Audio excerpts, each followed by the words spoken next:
ವೇದಿಕೆಯ ಮೇಲೆ ಹಾಗೂ ಮುಂಭಾಗದಲ್ಲಿ ಆಸೀನರಾಗಿರುವ ಎಲ್ಲ ನನ್ನ ಹಿರಿಯ ಕಿರಿಯ ಸ್ನೇಹಿತರೆ, ಈ ಹೊತ್ತಿನಲ್ಲಿ ಘನಶ್ಯಾಮ್ ಅಗರ್ವಾಲ್ ಅಂತ ಅವರ ಕವಿತೆಯ ಕೆಲವು ಸಾಲುಗಳು ನೆನಪಿ ಬರ್ತಾ ಇದೆ. ವಿದ್ಯಾರ್ಥಿಗಳೇ, ಅದನ್ನ ನಾನು ಹೇಳ್ತೀನಿ, ಸ್ವಲ್ಪ ಗಮನವಿಟ್ಟು ಕೇಳಬೇಕು ತಾವು. ಈತ ರಾಜಕಾರಣಿ, ಈತ ಬಾಂಬ್ ಸೃಷ್ಟಿಸಿದ, ಈತನಿಗೆ 10 ಬಾರುಕೋಲಿನಿಂದ ಬಾರಿಸಿದೆ. ಈತ ಧರ್ಮಗುರು, ಈತ ಆ ಬಾಂಬಿಗೆ ಧರ್ಮದ ಬಣ್ಣವನ್ನ ನೀಡಿದ, ಆತನಿಗೆ 20 ಬಾರುಕೋಲಿನಿಂದ ಬಾರಿಸಿದೆ. ಈತ ಕವಿ, ಲೇಖಕ, ಈತನಿದ್ದು ಬಾಂಬ್ ಸೃಷ್ಟಿಯಾಯಿತು.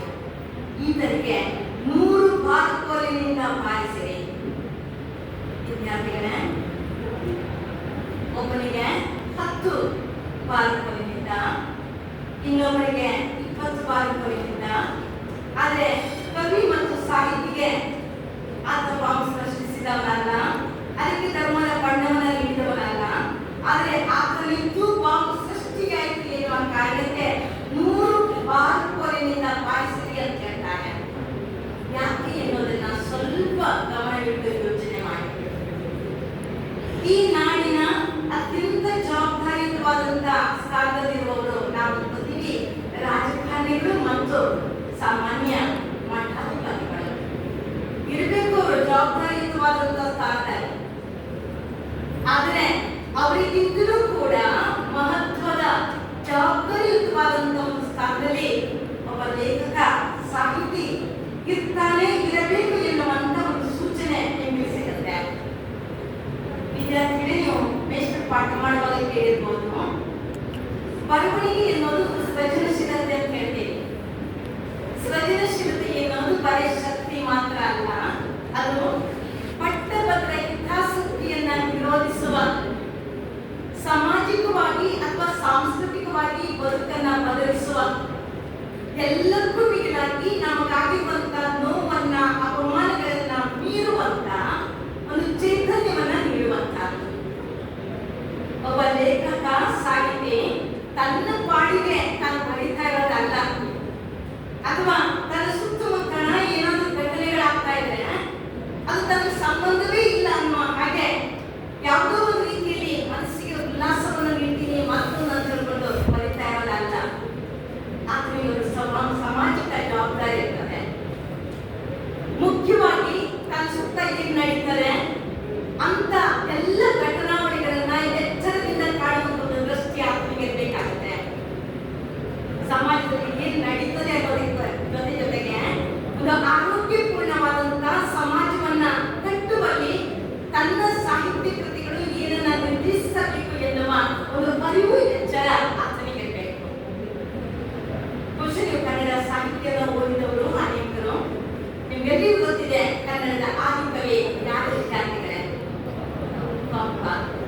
ಒಂದು ಅಲ್ಲಿ ಕೆಲವು ಮಕ್ಕಳಿಗೆ ನಾನು ಹೇಳ್ತಾ ಇದ್ದೀನಿ, ನಾನೊಬ್ಳು ಮೇಷ್ಟ್ರು, ನನ್ನ ಒಂದು ಅಭ್ಯಾಸ ಹೇಗಪ್ಪ ಅಂದ್ರೆ, ಮಕ್ಕಳು ಆಸಕ್ತಿ ಕೇಳಿದ್ರೆ, ನಿಶ್ಶಬ್ದತೆ ಇದ್ರೆ ಮಾತ್ರ ಮಾತುಗಳು ಬರುತ್ತೆ.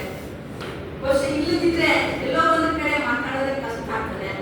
ಸ್ವಲ್ಪ ಹೊತ್ತು ಗಮನಿಸಿ ನಾನು ಹೇಳ್ತಾ ಇರೋದನ್ನ ಕುವೆಂಪು ಬಗ್ಗೆ.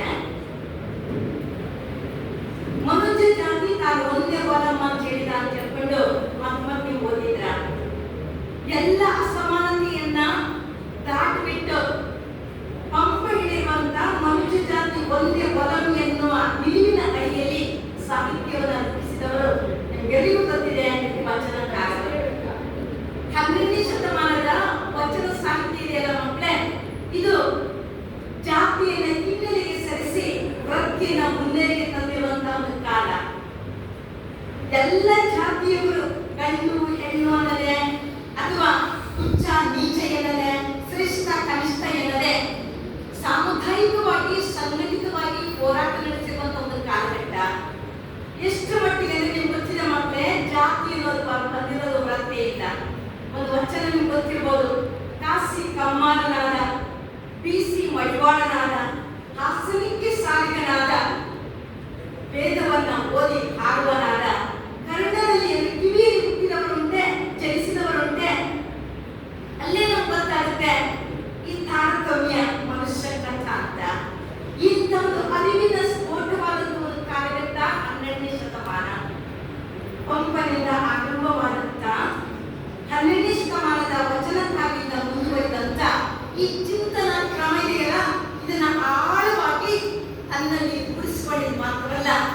ಅದನ್ನು ನಿಯಂತ್ರಿಸುವಂತ ಮನಸ್ಥಿತಿಗಳನ್ನ ನೇರವಾಗಿ ಖಂಡಿಸಿರುವವರು, ವಿರೋಧಿಸ್ತಾ ಬಂದವರು ಕುವೆಂಪುರವರು. ಸಾಮಾನ್ಯ ಜನರ ಬಗ್ಗೆ, ಸಾಮಾನ್ಯ ಜನತೆಯ ಬದುಕಿನ ಬಗ್ಗೆ, ಅವರ ಘನತೆಯ ಬಗ್ಗೆ, ಹಕ್ಕುಗಳ ಬಗ್ಗೆ ಅತ್ಯಂತ ಗೌರವ ಆದರವನ್ನು ಇಟ್ಟುಕೊಂಡು ತನ್ನ ಕೃತಿಗಳನ್ನು ರಚಿಸಿರುವವರು ಕುವೆಂಪು. ಕುವೆಂಪುರವರ ದೃಷ್ಟಿಗೆ ಯಾವ ವಸ್ತು ವಿಷಯ ಕೂಡ ಹೊರತಾಗಿರಲಿಲ್ಲ ವಿದ್ಯಾರ್ಥಿಗಳೇ. ಎಲ್ಲರೂ ತನ್ನ ಚಿಂತನಾ ಕ್ರಮದಲ್ಲಿ ಅಥವಾ ತನ್ನ ಕೃತಿಯಲ್ಲಿ ತಂದಂತ ವ್ಯಕ್ತಿ ಅವರು. ಆಗ್ಲೇ ಜಯಪ್ರಕಾಶ್ ಶೆಟ್ಟಿ ಅವರು ಅಥವಾ ಮುರಳೀಧರ ಉಪಾಧ್ಯಾಯ ಕೇಳ್ಕೊ ಅವರು ಮಾತಾಡುವಾಗ ನಿಮ್ಗೆ ಗೊತ್ತಾಗಿರಬಹುದು. ಆಧುನಿಕ ಯುಗವನ್ನ ಅತ್ಯಂತ ಆಳವಾಗಿ ಪ್ರಭಾವಿಸುವಂತಹ ವ್ಯಕ್ತಿ ಕುವೆಂಪು. 20ನೇ ಶತಮಾನದ ವೈಚಾರಿಕತೆಯಿಂದ ಏನನ್ನು ನಾವು ಬಿಡ್ತೀವಿ ನೋಡಿ, ಅದು ಬಂದದ್ದು ನಿಜಕ್ಕೂ ಕುವೆಂಪುರವರ ಪದಗಳ ಮುಖಾಂತರ. ಇವತ್ತು ಅನೇಕ ನಾವು ಮಾತುಗಳನ್ನ ಕೇಳ್ತೀವಿ. ನಮ್ಮ ತರುಣ ಜನಾಂಗ ಈ ನ್ಯಾಯದ ಬಗ್ಗೆ, ತಾರತಮ್ಯದ ಬಗ್ಗೆ ಅಥವಾ ಈ ಸಾಂಸ್ಕೃತಿಕ ರಾಜಕಾರಣದ ಬಗ್ಗೆ ನೇರವಾಗಿ ತೀಕ್ಷ್ಣವಾಗಿ ಮಾತಾಡ್ತಾ ಇದ್ದಾರೆ ಅಂತ ಹೇಳಿದ್ರೆ, ಅಂತ ಒಂದು ವಿಚಾರಧಾರೆ ಚಿಂತನಾ ಕ್ರಮವನ್ನು ಅವರು ಪಡೆದುಕೊಂಡಿದ್ದು ಅಥವಾ ತಿಳಿದು ಬಂದಿದ್ದು ಕೂಡ ಕುವೆಂಪುರವರಿಂದ. ಕುವೆಂಪುರವರು ವಚನಕಾರರು, ಗಾಂಧಿ, ಲೋಹಿಯಾ, ಸಂವಿಧಾನವನ್ನ ರಚಿಸಿರುವಂತ ಎಲ್ಲರಿಗೂ ಗೊತ್ತಿದೆ. ಅಂಬೇಡ್ಕರ್ ಇವರ ಮೌಲ್ಯಗಳನ್ನ ತನ್ನ ಕೃತಿಗಳ ಮುಖಾಂತರ ಕನ್ನಡ ನಾಡಿನ ಜನತೆಗೆ ತಿಳಿಯಪಡಿಸಿದವರು. ಕುವೆಂಪುರವರು ಅವರ ಈ ವಿಚಾರಧಾರೆ ಇದೆಯಲ್ಲ, ಅದು ಸರ್ವೋದಯ ಸೂತ್ರದಿಂದ ಕೂಡಿರುವಂತಹದ್ದು. ಯಾವುದೇ ಒಂದು ಸರ್ವೋದಯ ಇದು ಆರಂಭ ಆಗೋದು ಸಮಾನತೆಯ ತಳಹದಿಯ ಮೇಲೆ. ಅವರು ಯಾವುದೇ ಒಂದು ಕೃತಿಗಳನ್ನ ನೀವು ಗಮನಿಸಿ ನೋಡಿ ಅಂತೆ ಈಗಾಗಲೇ ಅವರು ಹೇಳಿದ್ದಾರೆ.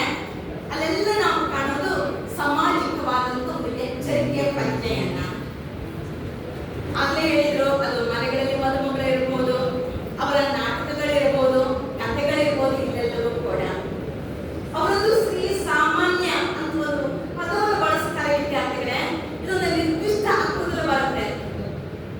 ಒಂದು ದೇಶದಲ್ಲಿ, ಸಮಾಜದಲ್ಲಿ ಸಾಮಾನ್ಯ ವ್ಯಕ್ತಿ ಬದಲಾದ್ರೆ ಆ ಸಮಾಜ ಬೆಳೆಯೋಕೆ ಸಾಧ್ಯ ಇಲ್ಲ. ಸಾಮಾನ್ಯ ವ್ಯಕ್ತಿಗಳಿಗೂ ಕೂಡ ಬದುಕುವ ಸಮಾನ ಹಕ್ಕು ಮತ್ತು ಗೌರವ ಸಿಕ್ಕಾಗ ಮಾತ್ರ ಆ ದೇಶದ ಅಭಿವೃದ್ಧಿ ಸಾಧ್ಯ. ಅವರೊಂದು ಕವಿತೆ ಹೇಳ್ತಾರೆ, ಬಡವ ತಿರುಗಿ ಬಿದ್ದರೆ ಬಡವ. ಅಂತ ಘಟನೆಗಳು ಘಟಿಸುವ ಮೊದಲಿಗೆ ನಾವು ಎಚ್ಚರಾಗಬೇಕು ಅನ್ನುವಂಥ ಒಂದು ಸೂಚನೆಯನ್ನು ಕೂಡ ಕುವೆಂಪು ಕೊಡ್ತಾರೆ. ಅಷ್ಟು ಮಾತ್ರವಲ್ಲ, ಅವರ ಬಹುತೇಕ ಕೃತಿಗಳು ಇಂಥ ಒಂದು ಚಿಂತನೆಯನ್ನೇ ಇರ್ತಾರೆ ನಾವು ಕಾಣಕ್ಕೆ ಸಾಧ್ಯ. ಈಗಾಗಲೇ ಕೆಲವು ಪದ್ಯವರು ಹೇಳಿದ್ರು, ನಾನು ಕೂಡ ಒಂದೆರಡು ನಿಮಿಷ ಬಿಡ್ತೀನಿ. ಗೊತ್ತಿದೆ, ಗುಡಿ, ಚರ್ಚು, ಮಸ್ಜಿದ್ಗಳ ಬಿಟ್ಟು ಬನ್ನಿ ಅಂತ ಹೇಳ್ತಾರೆ. ಇನ್ನೊಂದು ಕೆಲವು ಪದ್ಯಗಳು ಹೇಳ್ತಾರೆ, 100 ದೇವರ ಕಾಚೆ.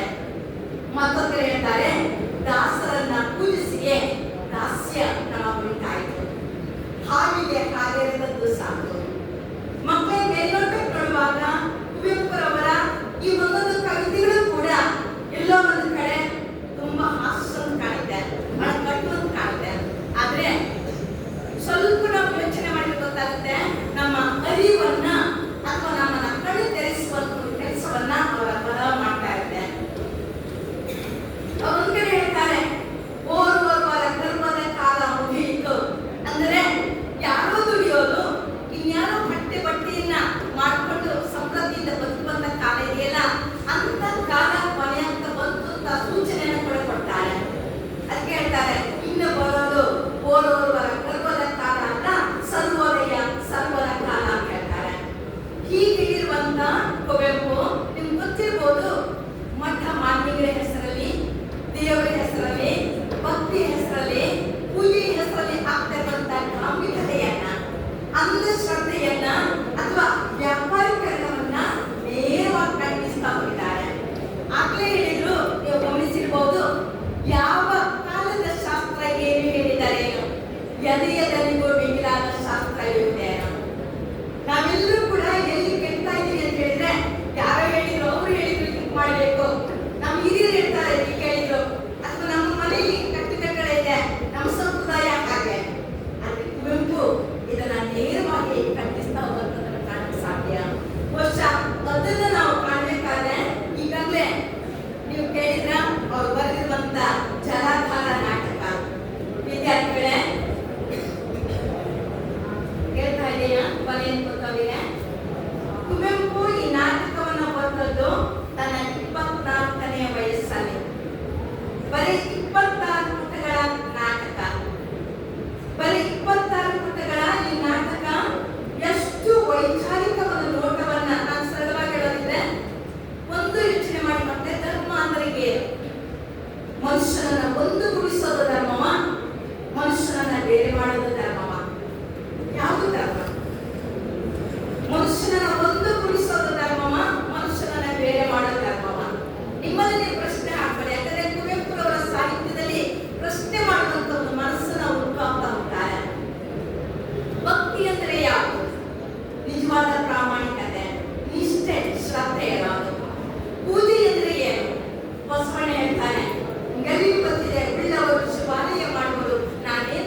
ಮುಂದಕ್ಕೆ ಹೋದ